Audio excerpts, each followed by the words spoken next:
What's up, ladies and gentlemen? My name is Edge. This is the Common Cast. I am joined by Torque, and today we're doing another top 10 list. This time, it's fired or retired. We're doing a top 10 list of people who either need to retire or be fired in 2016. Let's get it started with Torque. Who's number 10, Torque? Number 10, we put Vince McMahon. He seems to be out of touch lately. The reason he's actually bumped down since the product has been pretty well since the Royal Rumble, and we've been pretty pleased. It's been all right. I mean, it's been all right, but he's redeeming himself, if you will. But still, we feel Vince McMahon should be out of office because he's out of touch. You know, he just doesn't seem to get it anymore. Whereas Triple H does. I believe if Triple H is moved up to Vince McMahon's spot, everything will go a lot better because Triple H is responsible for NXT, and NXT has been blowing up. So I believe that Triple H would do a better job. So therefore, Vince McMahon should retire. That's our number 10. And you're probably wondering, why is he number 10? That's the owner of the company. Because we know that he probably won't retire. We just kind of hope that he will, so he gets the number 10 spot. Moving right along, our number 9. The Demon from Hell. Even though he wears a suit occasionally, and he's the brother of the Undertaker, who's dead, but it's Kane.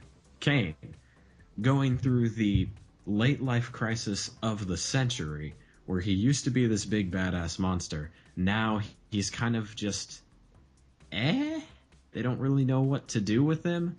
He's kind of in the same league as a lot of other old stars that they keep bringing back because they knew that we used to like them. Now we're kind of like, no, this gimmick doesn't work in a PG setting. In the reality era, where people can't be carted off on a stretcher because we don't believe it, we're not going to believe that this guy wearing a red mask is actually a demon. And even if he's not actually a demon and it's just his gimmick, which go figure it actually is, we're going to say that's a dumb gimmick. We have gimmicks like Kevin Owens, where his whole gimmick is that he's fat. Demons are not going to make it in the modern day. All right, going off of Kane, coming in at number 8 is the guy who never really did much, and that's Goldust, the cross-dresser gimmick that has died down and yet is still somewhat alive, but it's a PG era, so we can't say anything. He just seems to be taking up room on the roster anymore. He almost had a good feud with his brother Stardust, also known as Cody Rhodes, but they never did anything with that after the botch finish at Fastlane, which was really stupid. Yeah, anyway, it got cut incredibly short. Incredibly short. And now Goldust is trying to do this tag team with R-Truth, the Golden Truth. But, like, what sense does that make? They'll just be a tag team that doesn't make sense and will just kind of be there. So I believe Goldust should just retire, enjoy his life, and let someone else take his place on the roster. Yeah, maybe do some coaching for the more lost in the gimmick farm people of NXT, like what's her name? Aaliyah from Breaking Ground. She definitely needs some help with her character. I feel like someone like Goldust could be very beneficial to her. However, on the main roster, Goldust is just not cutting it. Another guy who's just not cutting it, Mark Henry, the next guy on our list. He would have been higher, but he did announce in 2015 that he does plan to retire after this coming WrestleMania. But until then, that means we have to see more of him. Because they're like, oh, he's retiring. We better try to do something with him. So they gave him a match on the pre-show for the Royal Rumble. Yay, He did a sexual chocolate dance? So that was he did a sexual chocolate dance. He occasionally tagged with the Primetime Players, although that hasn't happened for a while. So, Mark Henry, you're just taking up space until after WrestleMania, dude.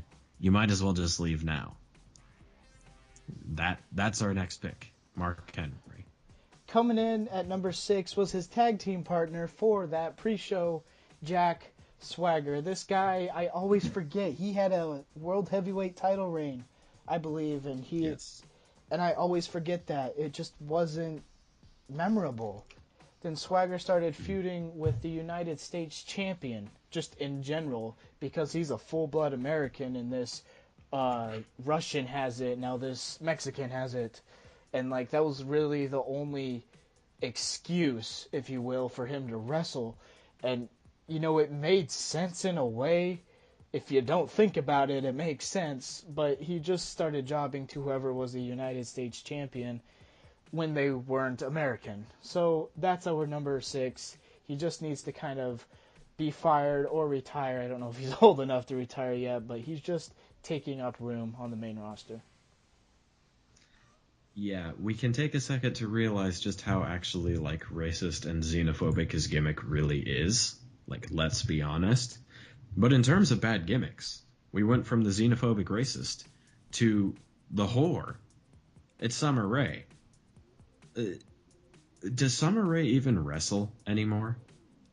I remember, for a little history for you guys, WrestleMania 30 was the first time we started getting into wrestling. I can, like, somewhat recall 2 matches, and I think they were both against Paige, of Summer Rae actually wrestling, and then she went to Rusev. That's all I can remember. Oh, I think she was in the Battle Royal at, or like the sort of Battle Royal. It wasn't an over-the-top Battle Royal like it should have been at WrestleMania 30, where AJ Lee won, and then she was in a little mini 5v5 tag match at Survivor Series, and I think she was on Paige's team. The only thing I remember of her is that she screamed incredibly loud, took a kick to the face, and was pinned almost immediately. And it's not a Paige Summer scream, Rae, it's a white girl scream. It's a white blonde from, like, suburbia scream. It's terrible. And she's terrible. She's been the awkward girlfriend for everybody from Dolph Ziggler to Tyler Breeze, and that's actually not a very wide spectrum, but she's been the awkward girlfriend that everybody thinks is a whore for a while now. Can we please just get rid of Summer Rae? Like, give her some kind of off-screen, like, Renee Young type thing if you're not going to fire her, but we want you to fire her. Renee Young does her job very well. Summer Rae needs to go, and that is our number 5 pick. And let's be honest, if Summer Rae is your girlfriend on screen, you're going downhill. Like, that's how you know you're not making it. Yeah, everyone that she's been with, in her whole, like, girlfriend phase is also conveniently on our top 10 list of superstars who need to get back on track. Coincidence? I think not. Anyway, with Summer Rae out of the way, hey, Dr. Seuss Rhymes. Coming in at number 4 is 3 people, actually. The Los Matadores. Let's be honest, like, they were never interesting. They were a little over the top with their gimmick. They were too shiny. They're not that interesting. Their moveset's very basic.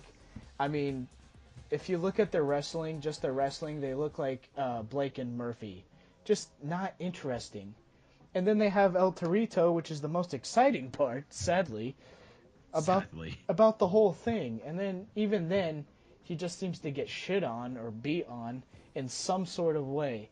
So, number 4, the Los Matadores, there's no need for them anymore unless you're going to have them job to tag teams who are coming up on the main roster. But really, they're just taking up room. Yes. And moving right along, the only person from this list who is currently in NXT, and the second woman on this list, it's Cameron. Now, in terms of the Funkadactyls, we have Brodus Clay. He's in TNA right now.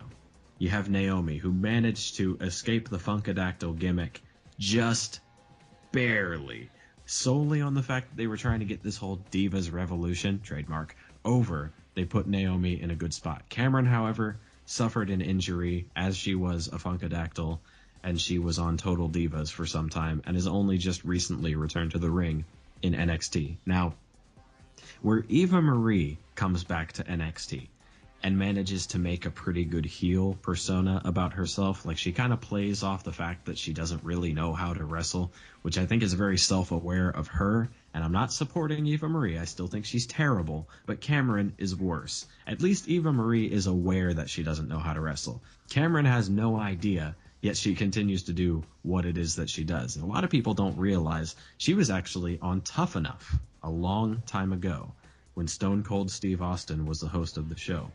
And she got eliminated because she got into an argument with Stone Cold over what her favorite match was. She said something with Alicia Fox, and I got to side with Stone Cold. That's fucking ridiculous.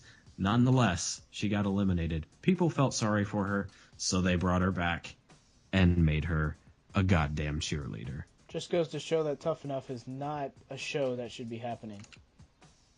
No, not at all. It's given us such gems as Ryback and The Miz. Yeah. And just to prove how bad Cameron really is, something you can look at that recently happened was her promo in NXT when this whole Battle Royale thing between the NXT women was going on.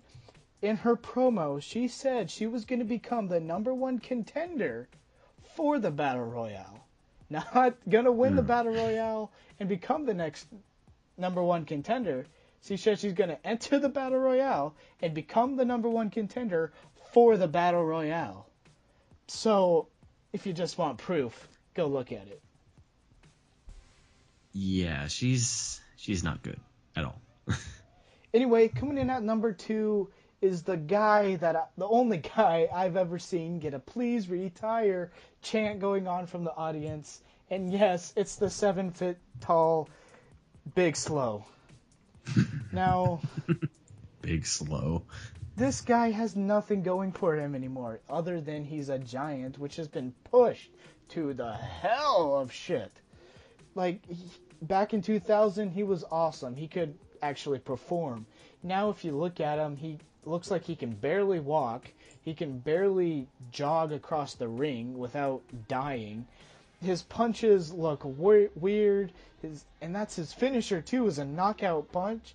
Like, are you kidding me? That's the most interesting thing you could figure out for him to do. He does the choke slam every once in a while.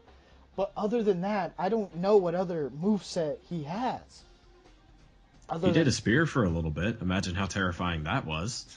Oh, God. But he does. It's like punches and kicks when you see him in the ring. And then when the Royal Rumble comes, he goes, "I'm a giant!" That was like John Laurinaitis. That was completely wrong. I will win the Royal Rumble match. I will go on to WrestleMania. And then just the gif of him laughing at himself plays. Yeah, exactly. And then it's terrible. Then you, like, if you see the Big Show cry, just destroy your TV right there. Or computer, whatever. It's so cringeworthy. It's so just... He doesn't need to be on here anymore. We're not convinced he's a powerful giant. You know, he's been in the business a little too long to be convinced that he's a powerful giant. But anyway, #2 needs to retire, the Big Slow. Fun fact about the Big Slow. The record for most heel and face turns during his career is currently held by him at 24, as he recently turned face again. 24 across when he debuted in 95? Or was it 94? Like 94 or 95 back on WCW. From then to now, he has turned heel and face 24 times. Yeah, like, think about this for a second. He has turned face... He has turned heel and face, like, had turns more than the years he's been wrestling. That So means that's for at least 2 years he had 2 turns a year. Yeah. Terrible. But what is more terrible than that? One of the only guys who is undefeated at WrestleMania, where we have a bunch of superstars going on here. It's the only commentator who will make it onto this list. It's the one, the only, Michael Cole. His gimmick sucks. He's terrible. He's the boring, neutral guy who doesn't actually know what's going on. All of these things are true, and then some. Where you have these fantastic guys like Morrow, I forget his last name on SmackDown, who they recently cut away from New Japan Pro Wrestling, who is killing it, bringing some real professionalism to the show, making SmackDown watchable. You have Michael Cole on Monday Night Raw and the pay-per-views, trying to be the awkward neutral ground, but where you need someone who is a good sports commentator to do that, you get Michael Cole, who his most noteworthy thing that he did on this previous episode of Raw is he made fun of Byron Saxton because The Rock didn't know his name. That is the most noteworthy thing that Michael Cole said. His gimmick is terrible, and they had him beat Jerry Lawler at WrestleMania 27. Why? Why? And it was by DQ. It was by, like, anonymous Raw general manager DQ. Decision. It's stupid. Michael Cole is stupid. Where we have great commentators like Morrow and Corey Graves. Hell, even JBL isn't that bad. Michael Cole is terrible. He doesn't know the names of the moves. He barely knows the names of the wrestlers, and he never knows what's going on. Michael Cole, our number one pick, needs to be fired 2016. And that is what I believe. Anyway, that's our top 10 of fired or retired. Let us know in the comments who you think should not be in the WWE or who has been in too fucking long. Anyway, that's it for this episode. Leave a like, leave a comment, leave a subscribe. Yes, I said that. Leave a subscribe. Check out our other videos. Check out our top 10 wrestlers who need to get back on track. And have a great day, ladies and gentlemen.